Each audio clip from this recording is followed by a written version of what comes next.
Wannan darasi ne akan yadda direbobi za su ci gaba da kiyayewa yayin da suke tuƙi za su kai kaya a cikin mota.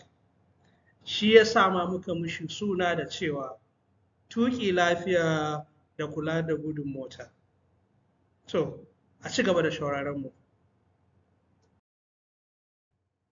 Tabbas, in har direba yana so ya kasance a cikin aminci yayin da yake tuƙi, dole ne ya guji gudun wuce gona da iri. Domin gudun wuce gona da iri na ɗaya daga cikin manya-manyan dalilan da ke haddasa haɗura a kan titi. To amma me yasa direba ke gaggawa? Abubuwan da za mu tattauna a wannan darasin sun haɗa da dalilan da ke haddasa gudun wuce gona da iri, haɗuran da ke tattare da yin gudun wuce gona da irin, da kuma hanyoyin da za a kauce wa yin hakan, ma'ana hanyoyin da za a kauce wa yin gudun wuce gona da iri. Tambaya a nan shi ne, menene gudun wuce gona da iri? Gudun wuce gona da iri na nufin tuƙi da gudun da ya zarce ƙayyadadden gudun da doka ta amince da shi, ko dai a kan titi ko a wani wuri da aka tsara. Idan direba yana tuƙi fiye da iyakar gudun da doka ta ƙayyade, to yana cikin babban hatsari. Yana cikin babban hatsari ga kansa da kuma rayuwar wasu. Akwai dalilai da dama da ke jawo hakan, dalilan da ke jawo direba ke gudu fiye da iyaka, kamar gaggawa misali, da rashin sani, da sakaci. Wannan wasu ne daga cikin dalilan da ke sa direba ke gudu. Yanzu bari mu duba wasu daga cikin wannan dalilan da kuma hanyoyin da za a bi don gujewa wannan babbar matsalar ta gudu. Abu na farko, akwai abin da ake kira ƙurewar lokaci.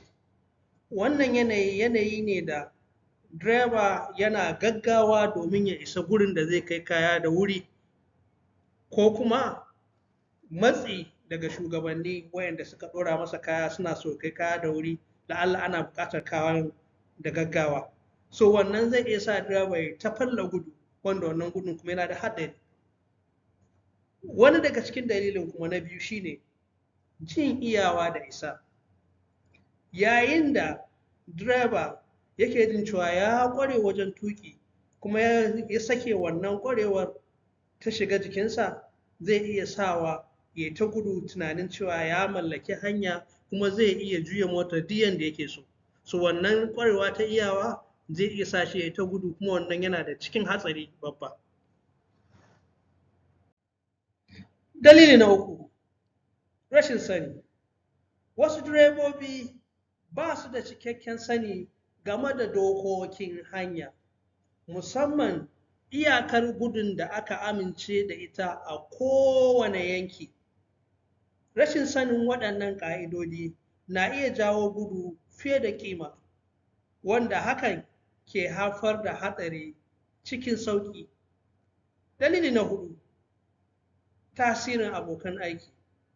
Wani lokaci kuma matsi daga shugabanni, kamar sa su hanzarta kai kaya, na iya tilasta direba ya yi gudu fiye da ƙima.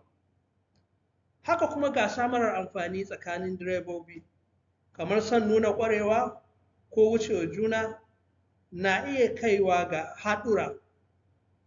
Wannan dalili suna ƙara haske kan buƙatar ilimi da kwanciyar hankali yayin tuƙi. Dalili na biyar, yanayin hanya. Idan hanya tana da faɗi sosai, babu cunkoso, ko tana da kyau, direba na iya jin cewa babu haɗari kuma ya yi gudu fiye da ƙima. Wannan yana da haɗari domin har yanzu haɗari na iya faruwa ko da hanyar tana da kyau. Dalili na shida, lafiyar mota.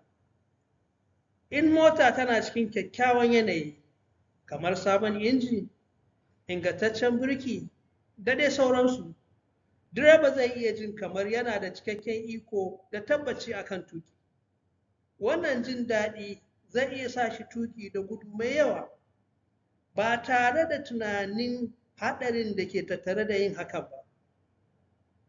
Ko da mota da hanya suna da kyau, ƙetare iyakar gudu ba hanya ce ta tsaro ba. Har yanzu haɗari na iya faruwa, don haka a kiyaye. Dalili na 7, gajiya ko ruɗewa. Ɗaya daga cikin muhimman dalilan da ke sa direba ke gaggawa su ne gajiya ko ruɗewa. Direban da ya gaji ko ya ruɗe saboda damuwa yakan yanke shawarar yin tuƙi da sauri domin ya gama aiki da wuri.